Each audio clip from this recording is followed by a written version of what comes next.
¿Qué tal? ¿Cómo están? Bienvenidos a Diálogos con Chacra, este espacio en el cual conversamos con personalidades del sector agroindustrial que tienen vínculo directo o indirecto con el campo y con nuestro día a día.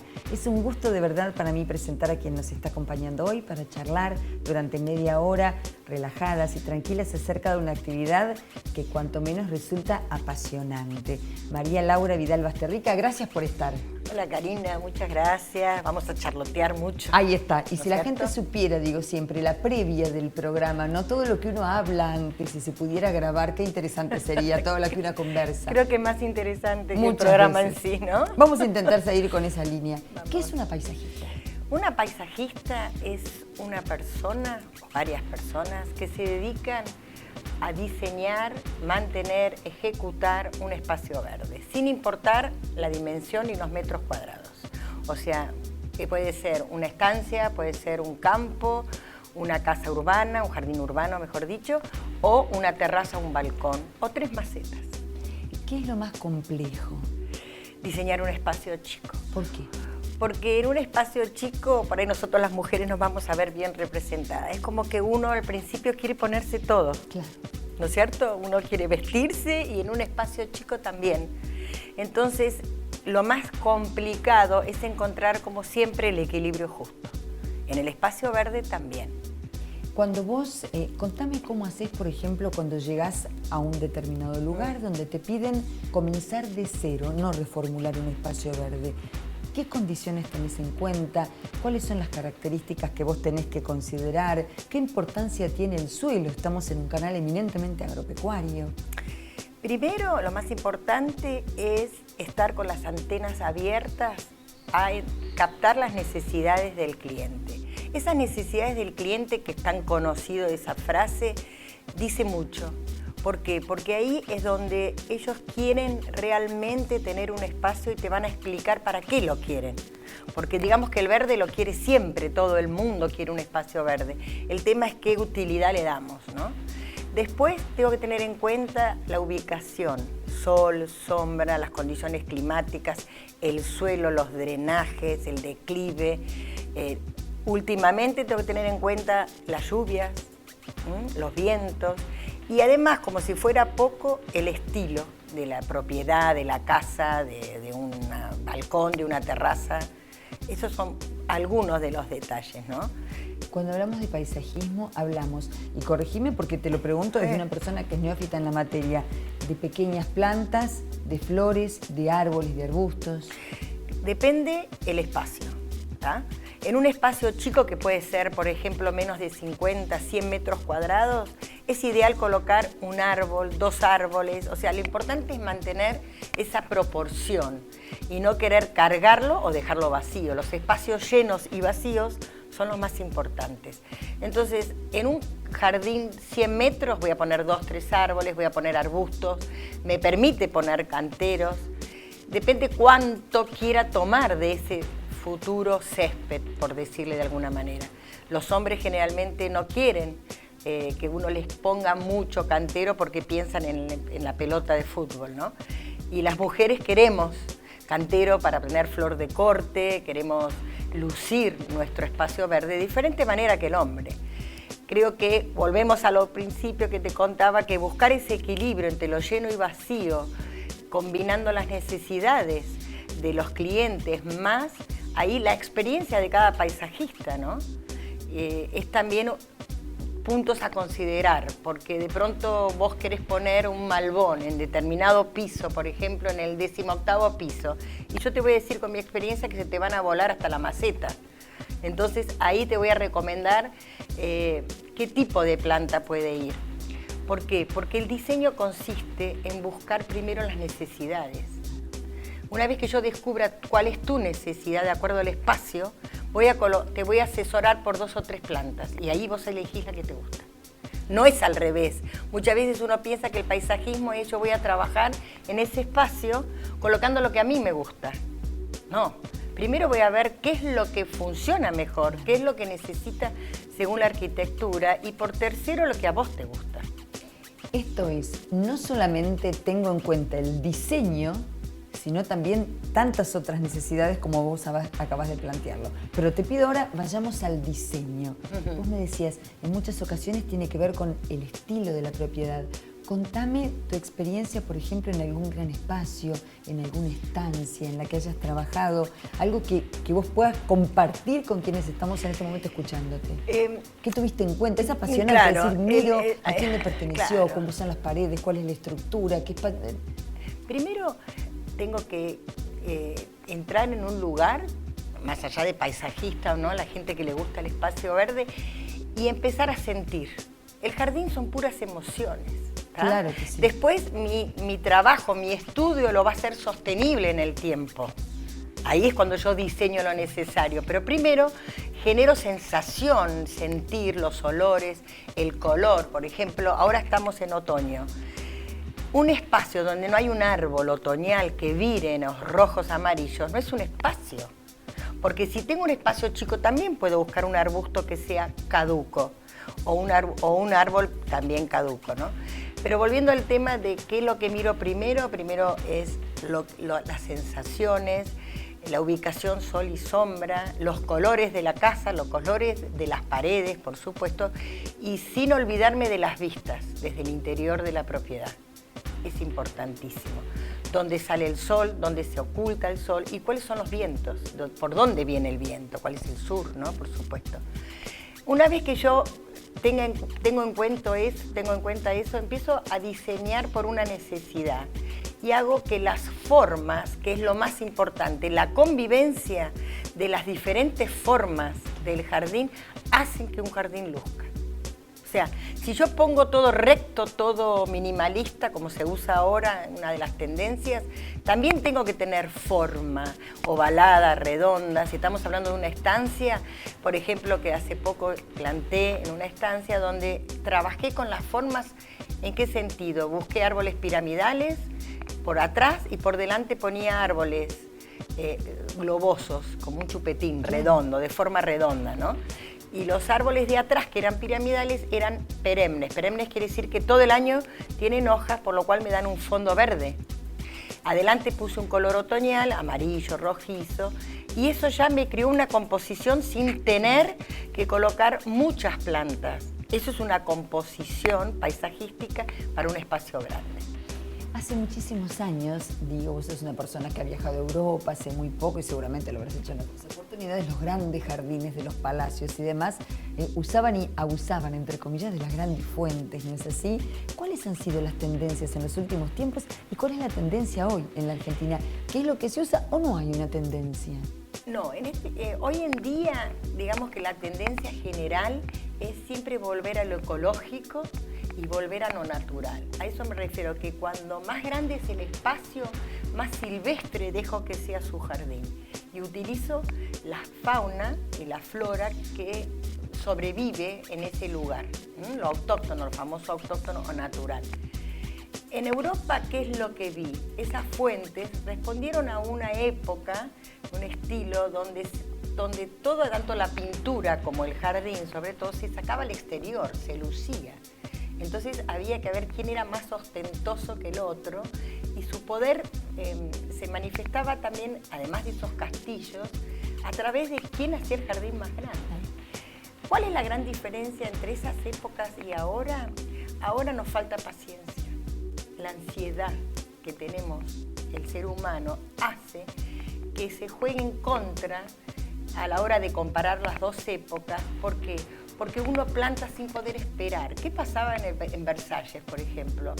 Esos jardines y esos parques que tenían ejemplares enormes, plantados chiquititos, a lo mejor tenían 80 centímetros, 60, y hoy tienen 2-3 metros de altura, 10 metros. Se esperó, o sea, se diseñó para que lo disfrutara otras generaciones. Nosotros hoy queremos plantar para disfrutar todo hoy y no nuestros nietos. Ese es el primer problema que nos encontramos los paisajistas a la hora de diseñar, ¿no? Y luego, con respecto a las estancias que me decías y a las fuentes, cuando el espacio lo permite, yo puedo jugar con el agua, pero siempre trabajando de una forma equilibrada, no poniendo 8 fuentes si tengo un espacio relativamente reducido, ¿no? siempre, digamos que el equilibrio, ¿no? En sus formas y en sus espacios llenos y vacíos es lo que hace la diferencia a un diseño y a uno que no es un diseño, que no se ha estudiado. Entiendo que yo tengo un jardín generoso y te digo, ay María Laura, hace algo precioso aquí. Venís, lo dejás divino y dentro de 3 años te vuelvo a llamar y te digo, ay, no sabés, se perdió la forma, ¿pasa? Pasa, y ahí yo te voy a preguntar, la pregunta del millón. ¿Cuándo fue la última vez que fertilizaste el suelo? ¿Por qué?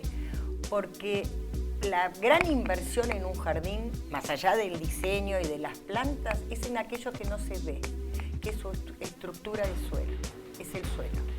Si yo no le doy vitaminas y le doy de comer a eso que planté hace 3 años, llega un punto que no va a desarrollarse 10 puntos, sino que va a tener cada vez la flor más débil, el fruto menor, se va a infectar. O sea que la salud de un jardín está relacionada con el suelo. Y el 60% del éxito lo hace el sustrato. Entonces, sí. Tengo 2 o 3 preguntas más vinculadas directamente con el suelo, pero antes hacemos una pausa muy breve, no se vayan, enseguida regresamos.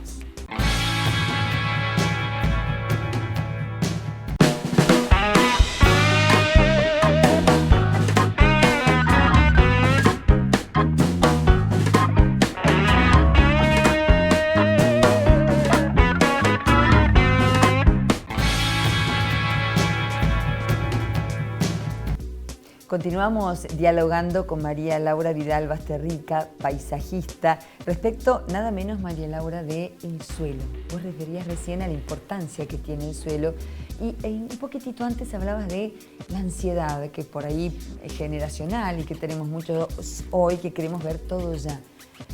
Sabiendo este concepto, ¿no?, que desde la propia Fundación Fertilizar machacan todo el tiempo, que es la herencia para nuestros hijos, el suelo, esencialmente. ¿Tenemos conciencia de eso hasta en la hora de los parques? Muy poca. Te diría yo que es un problema a trabajar, ¿no? Tanto de los profesionales como de los dueños de casa, digamos, del cliente. Y es poco una responsabilidad del paisajista transmitir esta necesidad de que el suelo se debe trabajar. Ni hablemos, depende también la zona. Hay lugares en nuestro país donde el suelo es arenoso, es arcilloso. Entonces ahí necesitamos hacer un recambio de suelo y permanentemente, 3 veces al año, que puede ser para la primavera, septiembre, diciembre y después en marzo, volver a fertilizarlo. Hoy en día existen las composteras que hacemos, cada uno en su terreno, hasta en un balcón podemos hacer perfectamente.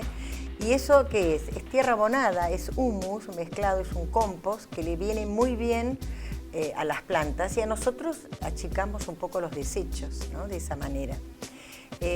Una vez que nosotros podemos comprender y aprendamos sobre todo la necesidad de fertilizar esos suelos, se transforma en un vicio.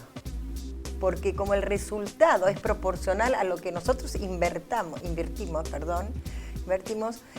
es realmente el éxito del jardín. Yo puedo hacer un diseño bárbaro, puedo comprar unas plantas en un vivero recomendable, donde soy amiga, donde me van a dar mejor mercadería. Encargar a los proveedores de sustratos, pero si en el tiempo no se sostiene en esto que estamos hablando del suelo, mi trabajo va al fracaso. En invierno, flores sí, flores no. Una composición se sostiene cuando no hay flor. O sea, cuando explícamelo. Explicamos. Cuando tenemos flor en un jardín, todo es lindo. O sea, brota en primavera. ¿Por qué tiene la primavera ese punto tan espectacular y que todo el mundo apunta a la primavera, que cada vez no es septiembre, sino es octubre? Octubre, noviembre son las épocas más lindas de la primavera. Porque tengo muchas flores.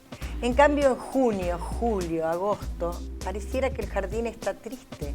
Y en realidad, si yo diseño un jardín con sus formas, ¿a qué me refiero formas? Forma de la hoja, diferentes texturas, diferentes tonos de verdes, donde le incorporo el gris, donde le incorporo el bordó, se va a sostener a pesar de la época del año. Eso es sostener un jardín, que no, a pesar de que no tenga la flor, a mí me atraiga, me guste, y me voy a dar cuenta cuando un jardín está diseñado por un profesional o está puesto plantas así porque me gusta. ¿Qué incidencia tiene el hecho de los animales domésticos? Porque uno suele tener perros, gatos, sobre todo, incluso en las grandes estancias suele haber algunos animales, entre comillas, decorativos, ¿no? Como faisanes o pavos. ¿Qué incidencia tienen en poder hacer un buen diseño? Y si lo puedo sectorizar, ninguna. Fantástico. El tema es cuando tengo esta etapa del cachorro, por ejemplo, 2, 3 años, que destruyen todo. Entonces, una vez me tocó llegar a un jardín donde una señora estaba destruido el parque y tenía un cachorro ovejero. Entonces no pensaba hacerle un canil y lo quería dejar libre el perro. Entonces le dije, llámame dentro de 2 años, porque si no, todo lo que plante, ni hablemos del pasto, ¿no? Del césped, se va a destruir, porque hay un tiempo para cada uno. Hay un tiempo para el jardín y hay un tiempo para los animales que pueden convivir. Pero no pretender que el animal esté suelto por todo el jardín y yo pretender a la vez tener un buen jardín. El sueño de toda persona que tiene un parque precioso es tener el sueño aquel, el césped aquel de una cancha de fútbol, ¿no? Cada vez que llega el Mundial, la nota obligada es con aquella persona que se ocupa del césped de la cancha. Recordemos que en Sudáfrica fue un argentino el que se ocupó de eso. ¿Cómo se logra ese césped? Mantenimiento. O sea, ¿cuál es la diferencia? Yo me hablabas de Europa, por ejemplo, o el norte de nuestro continente. ¿Cuál es la gran diferencia? Las plantas son las mismas. Tenemos buenos diseñadores, tenemos buenos productores de plantas, de césped. El tema somos nosotros que no lo mantenemos. O sea, vuelvo a este tema, hay que invertir en aquello que no vemos. Entonces, un césped es inversión en tierra abonada, inversión en humus de lombriz, que son sustratos, en algún fertilizante químico. Y después, por ejemplo, de un evento, de una fiesta, de algo, ahí al toque hay que fertilizar, combatir la maleza, si la necesito alrededor, suponete, de una casa. Después, como dicen los hombres, puede tener un buen lejos el jardín. Claro, claro. Y realmente en un espacio grande, dejarlo que conviva, esa maleza mezclada con el césped se transforma en algo natural. 2 temas que en la agricultura son esenciales. ¿Qué pasa en el paisajismo a la hora de trabajar? Poda e insectos. Van de la mano, van de la mano. Si yo realizo una mala poda, voy a traer los insectos. ¿Va? En realidad la poda, tengo que primero tener conocimiento de cómo se desarrolla ese vegetal que yo quiero podar. No es lo mismo podar una hortensia que un árbol. Un árbol, por ejemplo, un liquidámbar que todos conocemos o un roble, tiene su época para ser podada, que es cuando no tiene hojas y no sufre. Y una hortensia se poda en agosto, no en julio. Entonces, primero tengo que conocer el origen de la especie, cuál es su mantenimiento y cuándo es su época de poda. Si yo no respeto su momento especial para realizar la poda, se me va a infectar. Y una vez tuve un muy buen profesor que me dijo, cuando un árbol, nunca me voy a olvidar, y me dijo, cuando un árbol está bien plantado, no necesita poda. O sea, está bien plantado, ¿a qué se refiere? Está bien ubicado, buscado su lugar. Y el lugar de un árbol, por ejemplo, no es donde a mí se me da la gana en una vereda o en una maceta porque me gustó, sino que yo tengo que tener en cuenta el desarrollo radicular de ese ejemplar para ver si tengo el espacio suficiente para poder plantar ese árbol que tanto me gusta. Entonces, si yo lo planto mal, supongamos que yo quiero poner en una vereda, en una entrada de una casa, un árbol cuando tengo un espacio de 1 metro y el árbol se desarrolla 3-4 metros, su diámetro final. Por supuesto que lo voy a tener que estar podando todo el tiempo. Y al podarlo, lo voy a deformar, lo voy a debilitar. Es como que nosotros nos estemos cortando el pelo todo el tiempo. Lo debilitamos. Y entonces ahí van a venir los bichos, las plagas, las enfermedades. Y una vez que se infectan, entramos en ese sistema de tener que controlarlo, que es posible, pero no es bueno. Y además necesitamos de un profesional, por ejemplo, a la hora de la poda. No cualquiera, porque existe una forma de podar, que es La rama tiene un cuello y una barba. Es una cicatriz que tiene la rama cuando se une con el tronco. Yo tengo que podar por arriba de esas líneas. Si yo podo por abajo de esas líneas, no cicatriza la rama. Eso lo aprendí ya un poco más grande. Bueno. Prueba y error. Un profesional, naturalmente. Exactamente, que los hay. Los hay y muy buenos profesionales tenemos acá en la Argentina.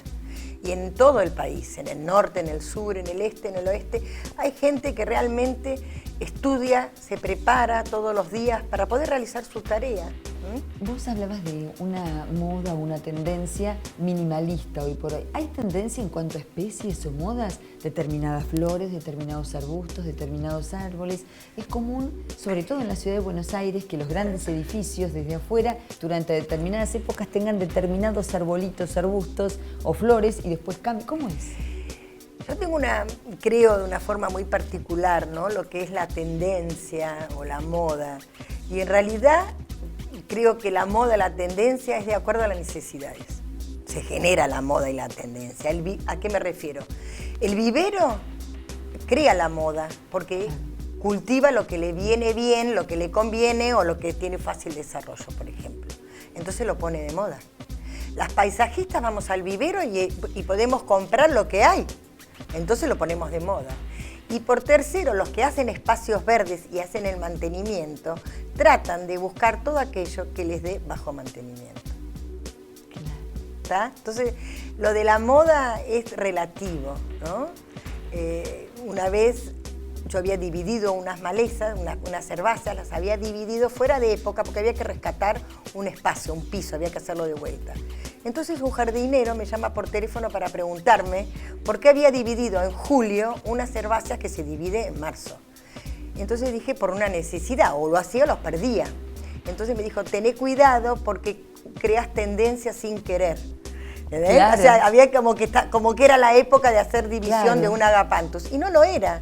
Entonces digo, volviendo al tema de la tendencia a la moda, es un poco lo que mejor funciona y tiene mucho que ver con las condiciones climáticas, que eso ha hecho que nuestro paisajismo haga un viro muy grande. Ahí va mi pregunta. Está claro que la agricultura, no solo en el hemisferio sur, sino en el mundo, está variando producto del cambio climático que en mayor o menor medida se está dando. ¿Qué pasa con el paisajismo? Sufre las consecuencias. ¿Por qué? Porque ahí es donde más necesito el profesional para poder plantar o diseñar con aquello que mejor funcione de acuerdo a la cantidad de agua, ¿tá? El viento. Las condiciones climáticas influyen directamente sobre el paisajismo. ¿En qué? En su mantenimiento posterior, ¿no? Por supuesto. Entonces, tengo que tener en cuenta, si yo ahora, por ejemplo, viene una época de mucha lluvia y yo planto árboles en un bajo, ¿sí? O no lo elevo lo suficiente, bueno, voy a tener problemas de drenaje, ¿tá? Entonces, las casas hoy en día, por ejemplo, la vivienda, trato de que se construyan elevadas con respecto a nivel cero de la calle, para que pueda drenar y escurrir el agua excesiva, porque es violenta, ¿no?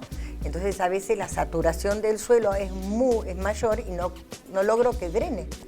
Entonces, ahí tengo que tener cuidado de qué planta pongo en cada lugar del jardín.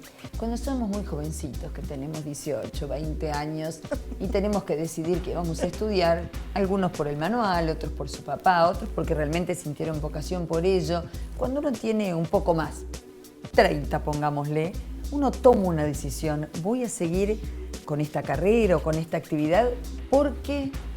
¿Por qué, María Laura? En mi caso particular se unieron dos cosas. Primero, toda la vida me gustó el verde. Yo hice otras carreras, pero siempre estudié el verde. Y después, cuando mis hijos fueron ya a doble escolaridad, dije voy a hacer la carrera y ahí empecé a hacer la carrera, porque me gustaba, como toda, por pasión. Después se convirtió en un medio de vida. Entonces se unió las dos cosas. La necesidad junto a la pasión es el resultado de que uno quiera y puede trabajar todos los días. Lo de la pasión se transmite, se trasluce. Así que ha sido un verdadero gusto conversar con vos. Karina. Les cuento a todos los que están acompañándonos y lo saben porque ven la placa en cada programa que justamente la ambientación de Chacra Televisión es de María Laura. Se llama Chamadorea Bambusiana. ¿Cómo se llama? llama Dorea bambusiana. Es una Ahí está, ya lo mezcla. pronuncian mejor que yo. Ahí está. Muchísimas gracias por estar con nosotros. Gracias de verdad. por invitarme. Ha sido un verdadero gusto. Una historia de vida, por cierto, pero además una profesional de primera línea que, como en todos los casos, el éxito viene de la mano de una gran pasión. A ustedes muchísimas gracias por acompañarnos aquí. Nos reencontramos mañana en esto que es Diálogos con Chacra. Hasta mañana.